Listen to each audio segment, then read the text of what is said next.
이번에는 세계보건기구, 제가 보건간호에서는 세계보건기구 WHO의 역할이 많다 그랬죠, 비중이. 그러면 세계보건기구 WHO는 언제 세워졌다? 설립이 1948년에 설립이 됐습니다.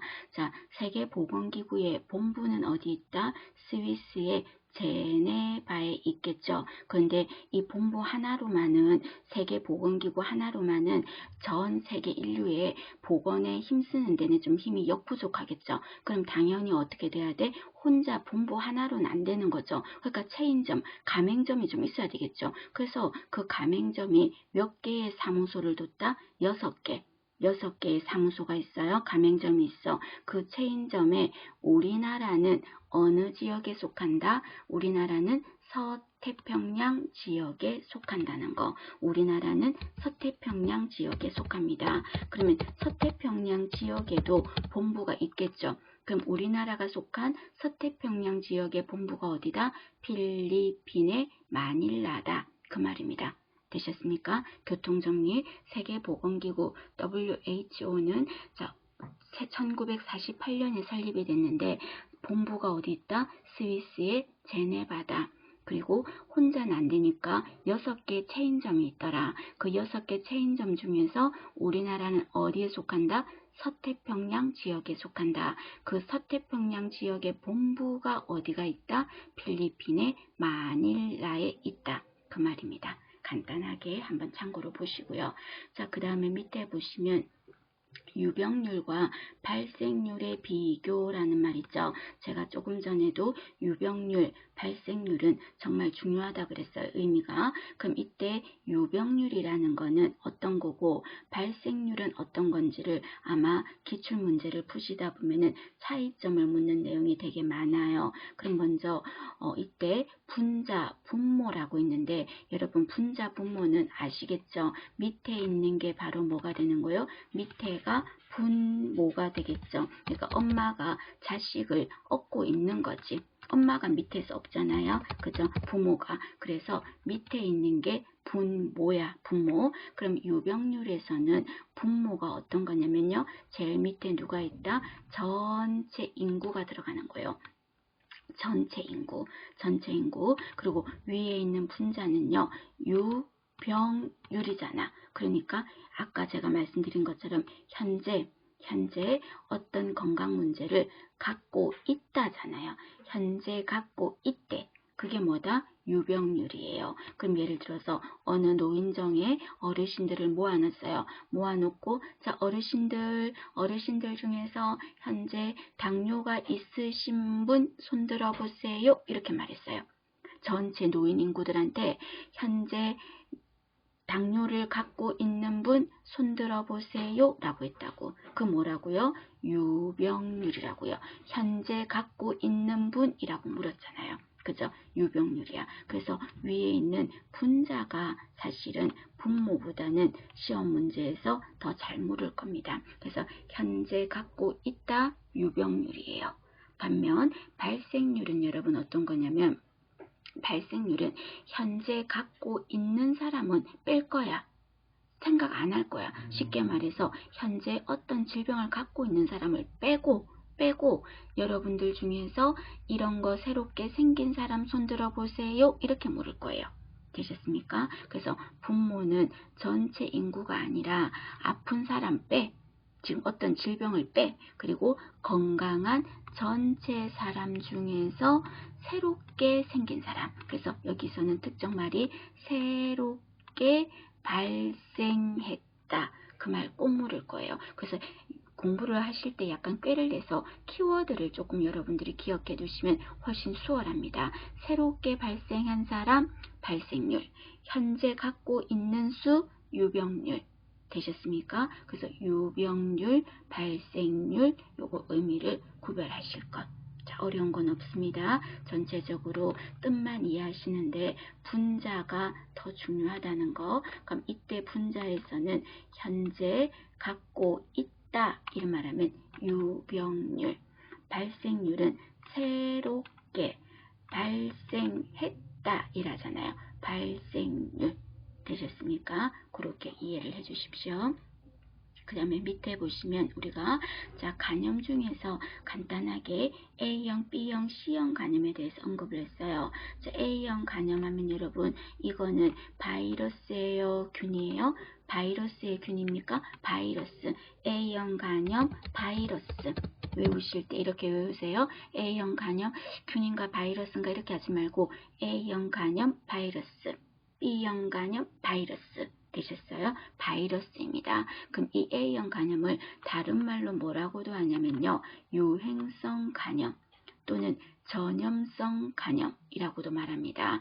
유행성, 전염성, A형 똑같은 말입니다. 그럼 이 A형 간염은 감염병이죠. 옮으니까요. 몇 급 감염병에 속한다? 2급 감염병에 속하지 않습니까? 제가 요거는 보건간호 지금 제가 요점 정리를 하면서요. 공중보건에서 법규가 따로 법규가 같이 포함되기는 하는데 제가 법규는 따로 정리해서 요점 정리 특강을 해드리겠습니다. 그래서 법규에서 제가 1급, 2급, 3급 감염병 외우는 방법도 제가 같이 하니까 그때 한번 같이 하시고 우선 A형 간염은 2급 감염병에 들어가겠습니다. 되셨습니까? 2급입니다. 그래서 이거는 A형 간염은 물이나 음식으로 옮는 거라 그랬죠. 그래서 제가 늘 말씀드리는 게 수인성 감염병이다 이런 말 했었죠. 수인성 감염병 너무 중요하다 그랬습니다. 그럼 수인성 감염병에는 어떤 게 들어갔어요? 앞대가리만 해볼까요? 콜, 그 다음에 A, 그 다음에 장, 파, 세, 장이라고 했죠. 콜, A, 장, 파, 세, 장이라고 했습니다. 6가지 기억납니까? 그때 콜레라, 그 다음에 두 번째가 A형 간염이 들어갔어요. 그래서 이때 A형 간염은 수인성 감염병에 들어갑니다. 그리고 수인성이라는 말은 물 숫자잖아요. 그래서 이거는 주로 오염된 음식이나 물 이런 걸로 감염이 되겠죠. 그 다음에 두 번째 B형 간염입니다. 자, B형 간염은요. 별명을 혈청성 간염이라고도 하겠습니다. 아까 유행성 간염, 전염성 간염은 A형 간염이었고 B형 간염은 혈청성 간염이라고 그랬어요. 그럼 이때 혈이 들어갔으니까 주로 뭘로 옮는다? 혈액으로 옮는 거죠. 그래서 주사기, 오염된 주사기 또는 수혈하다가 이런 걸로 옮을 수가 있는 거죠. 그래서 오염 경로는 혈액으로 옮고요. 그 다음에 성접촉으로도 옮습니다. 여러분 정액으로도 옮을 수 있고요. 그 다음에 또 수직 감염도 가능합니다. 수직 감염이라는 거는 엄마가 B형 간염을 앓고 있어요. 태아한테 직방으로 가는 거 그걸 수직이라고 하지 않습니까? 그래서 이런 걸로 옮을 수는 있어요. 단 조심하실 거는 B형 간염은 타액이나 대소변으로는 옮는다 안 옮는다? 옮지 않아요. 타액이나 대소변으로는 옮지 않아요. 그러니까 침이나 이런 걸로 옮는다 안 옮는다? 안 옮아. 대소변 이런 걸로 옮지 않아요. 되셨습니까? 그렇게 보시고 그 다음에 세 번째는 C형 간염입니다. 자, C형 간염도 균일까요? 바이러스일까요? 바이러스. C형 간염도 바이러스입니다. 자, C형 간염하고 B형 간염은요. 두 가지가 다 몇 급 감염병에 속한다? 상급 감염병에 속할 겁니다. 제가 다음에 아까 말씀드린 대로 할 때 보면 상급 감염병을 외울 때 BC카드 만들려고 라고 했거든요. 3일 동안 여행 가려고 BC카드 만든다 이랬거든요. 상급 감염병에 C형 간염도 들어갑니다. 그런데 이 C형 간염은 별명이 뭐냐면요. 유사 에이즈라고도 부릅니다. 유사 에이즈. 에이즈는 아니지만 에이즈 비스무리하다는 뜻이겠죠. 그럼 왜 유사 에이즈입니까? 얘는 예방약이 있어요? 없어요? 없어요. 치료약도 있어요? 없어요? 없어요. 그리고 얘는 간염의 바이러스에 걸리면 간경화나 간암으로 악화되거든요. 그래서 예방약도 치료제도 없어서 유사 에이즈라고도 부릅니다. 그럼 이 C형 간염은 주로 어떤 식으로 옮습니까? B형 간염하고 똑같아요. 혈액이나 주사기, 성접촉 이런 거를 통해서 전파될 수 있다는 것. 그것도 특징입니다. 자, A형, B형, C형 전부 다 뭐다? 세균이다, 바이러스다, 바이러스. 되셨습니까? 자, 그 다음에 밑에 보시면 AIDS라는 거 있죠. 자, AIDS는 다른 말로 뭐라고 합니까? 후천성 면역 결핍증이라고 하겠죠. 그럼 이 AIDS도 원인이 바이러스일까요? 세균일까요? 바이러스예요. 그래서 여기 있는 A형, B형, C형과 함께 AIDS도 바이러스 질환에 들어갑니다. 그럼 이때 AIDS를 일으키는 바이러스는 이름이 뭡니까? 하면은 그 이름이 HIV라는 바이러스입니다. 끝에가 V가 적혀 있잖아. 바이러스라고요. 인간 면역 결핍 바이러스. 이거에 노출이 되면 에이즈에 걸린다고요. 그러면 이 에이즈는 어떤 식으로 옮습니까? 알아두셔야 되겠죠. 에이즈의 감염 경로, 전파 경로는 혈액으로 옮겠죠. 그래서 C형 간염, B형 간염과 함께 우리가 헌혈할 때 이 사람 피가 적합한가 안 적합한가를 알아보기 위해서 에이즈 검사도 이루어지는 거거든요. 혈액으로 옮아요. 그 다음에 또 정액으로 옮아요. 성접촉으로 옮는다고요. 그래서 정액이나 질 분비물 직접 접촉으로 옮을 수 있다는 거죠. 직접 접촉이라는 말은 한마디로 말하면 성접촉을 말해요, 여러분. 되셨습니까? 그 다음에 엄마의 모유를 통해서도 태아에게 아기한테 갈 수가 있겠죠. 그럼 이때 모유를 통해서 간다는 말은 한마디로 말하면 엄마가 뭐라는 소리예요? 엄마가 에이즈라는 소리가 되겠죠. 에이즈. 엄마가 에이즈야. 그거를 좀 어렵게 말해서 뭐라고 한다? HIV에 엄마가 양성이다, 음성이다? 양성이다. 그래서 HIV 양성 모체, 이 말은 엄마가 에이즈 바이러스에 감염이 됐다, 그 말인 거죠. 그래서 감염이 됐을 때 모유를 통해서 옮을 수도 있습니다. 시험 문제에서 HIV 음성 모체라고 하면 틀렸어요, 여러분. 양성 모체라고 해야 엄마가 에이즈인 거죠. 되셨죠? 그리고 이 에이즈는 B형 간염도 마찬가지였지만요. 타액으로 옮는다 안 옮는다? 옮지 않아요. 그 다음에 대소변으로 옮는다 옮지 않는다? 옮지 않아요. 되셨어요? 그리고 이 에이즈는 몇 급 감염병에 속한다? 제가 나중에 한다고 했습니다. BC카드 만들려고 3일 동안 여행 간다고 그랬죠. 그래서 3급 감염병이었어. BC카드 만들려고 은행에 갔더니 은행에서 뭐가 필요하다고 했다? 증이 필요하다고 했어요. 증이 필요하다고. 그래서 뭐뭐뭐뭐증이라고 했으니까 후천성 면역 결핍증이라는 이거는 몇 급 감염병에 속한다? 상급 감염병에 들어가겠습니다. 상급 감염병에 들어가겠습니다. 되셨습니까? 전체적으로 여러분 특징들을 위주로 해서 간단하게 봐주시면 됩니다. 너무 세부적으로 들어가서 공부하실 필요까지는 없을 것 같아요. 이 정도 언급을 하겠습니다.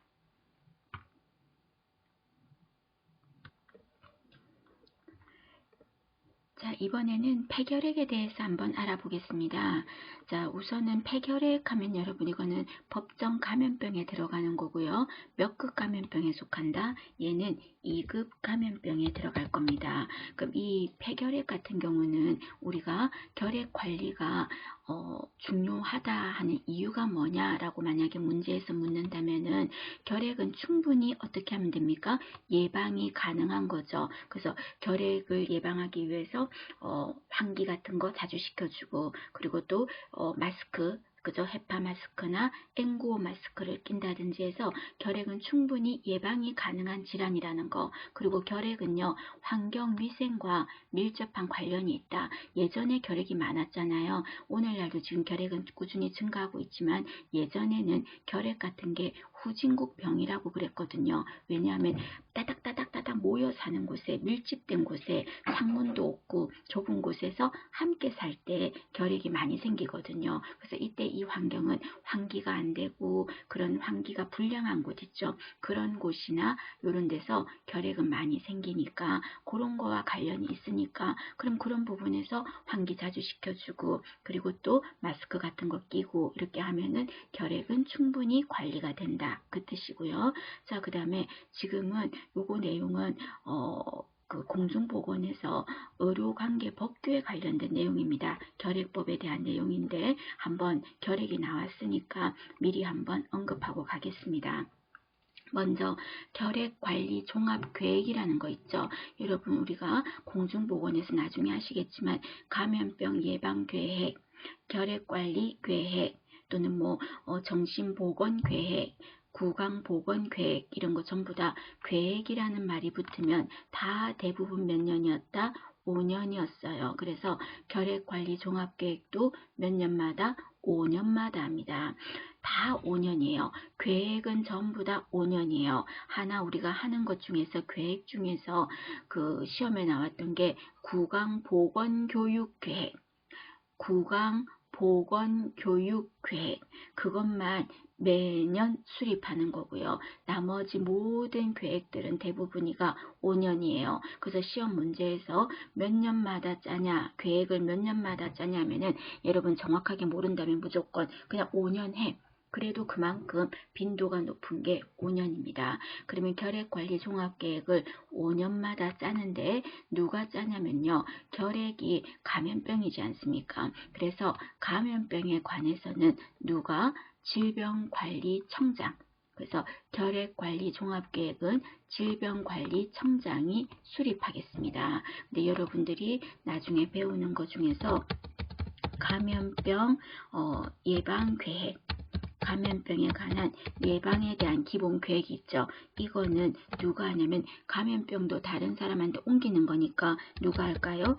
질병관리청장이 하겠습니다. 근데 혼자 하는 게 아니라요. 질병관리청장이 누구와 함께? 보건복지부 장관과 함께 협의를 해서 계획을 짜겠습니다. 그런데 결핵관리 종합계획은 감염병 중에 한 부분이잖아. 한 종류잖아요. 그래서 보건복지부 장관한테까지 안 하고 질병관리청장이 혼자 수립을 하는 겁니다.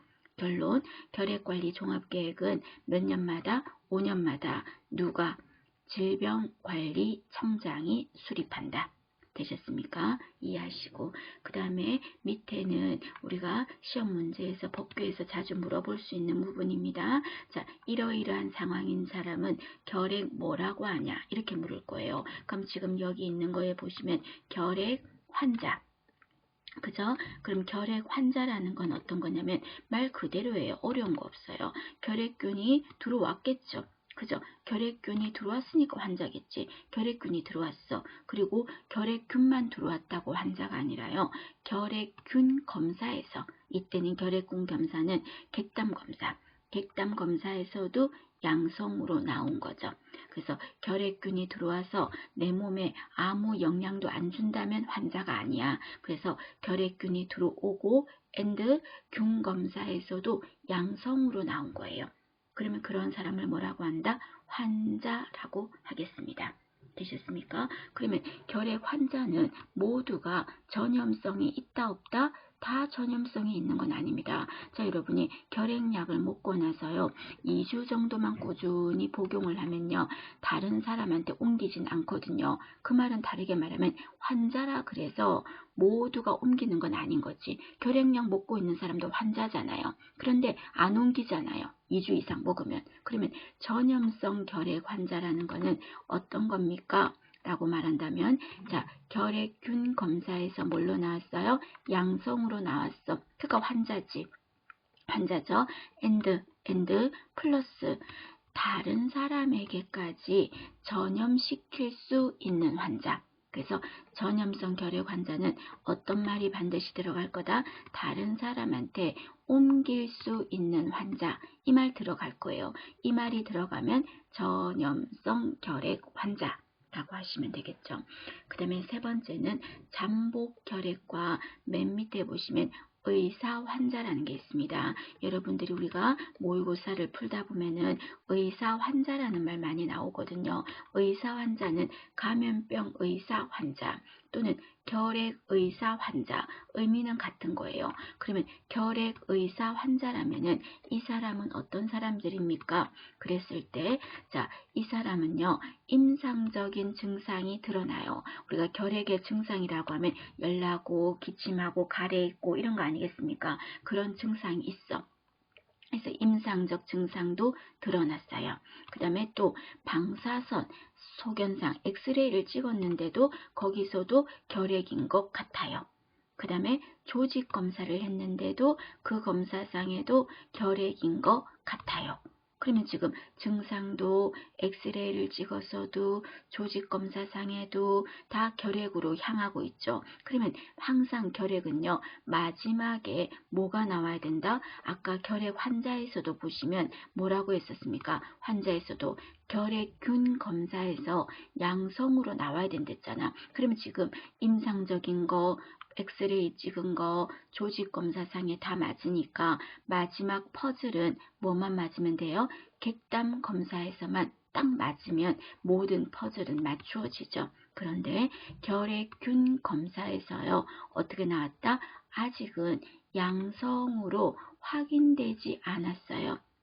아직은 균 검사에서 양성으로 안 나왔다고요.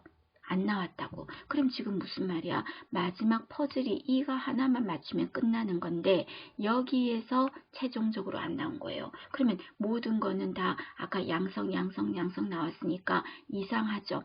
이상한데 분명히 맞는데 증상도 맞고 엑스레이 찍은 것도 맞고 조직 검사상에도 맞는데 왜 안 나오지? 이상하네 하는 생각이 들겠죠. 그런 환자를 무슨 환자라고 한다? 결핵 의사 환자라고 하겠습니다. 의사 환자, 의심스럽다 이거예요. 의심스럽다. 그래서 마지막 균 검사에서 아직 안 나온 거, 그런 환자를 의사 환자라고 하겠습니다. 자, 반면 그 위에 보시면 잠복결핵이라는 거 있죠. 그러면 잠복결핵은 어떤 겁니까? 두 가지를 여러분 구별해 주십시오. 자, 잠복결핵은 결핵에 감염이 되었어요. 결핵에 감염이 됐다는 말은 결핵균이 들어왔다는 거죠. 결핵에 들어왔어. 그런데 결핵에 감염이 되었으면 증상이 열나고 기침하고 객담 있고 이런 게 있어야 돼요? 없어야 돼요? 있어야 되죠. 그런데 임상적 증상에서요, 아무것도 안 드러났어요. 안 나왔어요. 그 다음에 엑스레이를 찍으면 그래도 뭔가 나타나야 되잖아. 감염되었으니까. 그런데 엑스레이상에서도 안 나타났어요. 그 다음에 조직검사상에서도 여기서도 안 나타났어요. 안 나타났어요. 그러면 결핵은 항상 마지막에 또 어디서 나와야 돼요? 객담 검사, 결핵균 검사 있죠. 그거에서라도 나와야 되잖아. 근데 결핵균 검사에서도 물론 나왔다? 음성으로 나온 거예요. 그럼 무슨 말이야? 결핵에 감염은 된 거 맞아요. 지금 첫 번째 단서에서 뭐라고 했어요? 결핵에 감염됐다고 단정 지었잖아요. 그런데 증상도 엑스레이상도 조직검사상에도 균 검사에서도 아무것도 드러나지 않았어. 아무것도 드러나지 않은 환자를 뭐라고 한다? 결핵균이 숨어 있다. 결핵균이 잠복해 있다. 그래서 잠복결핵이라고 하겠습니다. 그래서 잠복결핵은 모든 게 다 숨어 있어. 감염은 됐는데 전부 다 없고 이렇게 되는 게 잠복결핵입니다. 그러면 잠복결핵은 감염이 됐는데 왜 이런 증상이 아무것도 안 드러납니까? 균검사에서도 왜 안 나옵니까? 아직은 내가 숙주인 내가 훨씬 더 결핵균보다 세거든요. 결핵균보다 내가 이겨내는 힘, 면역력이 더 세기 때문에 결핵균이 자기가 꾹 눌려가지고 길을 못 펴. 그래서 꾹 밟혀서 나의 면역력으로 지그시 누르고 있는 상태예요. 그러니까 결핵균은 아무것도 드러낼 수가 없는 거죠. 내가 더 세니까, 내 몸이 더 세니까. 그러면 잠복결핵은 언제든지 내가 약해진 틈을 타면 결핵균은 증상이고 뭐고 간에 다 드러낼 수가 있겠죠.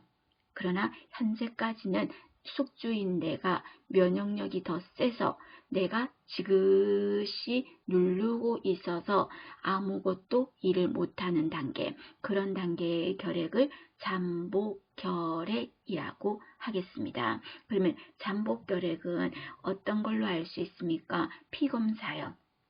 혈액 검사를 통해서 확인할 수가 있습니다. 그래서 우리나라 국민의 많은 수가 잠복결핵을 앓고 있다고 합니다. 그러니까 본인이 모르고 있는 거죠. 그런 경우를 잠복결핵. 의사 환자는 증상이나 엑스레이상이나 조직검사상에는 나타났어요. 근데 균 검사에서는 아직 안 나타난 거죠. 그런 환자를 의사 환자. 이상하네. 분명히 나타났는데 왜 이렇지? 마지막 퍼즐이 안 맞춰진 거는 의사 환자. 아무것도 하나도 수면 위로 드러나지 않은 거는 잠복결핵. 다른 사람한테 옮기는 거는 전염성 결핵.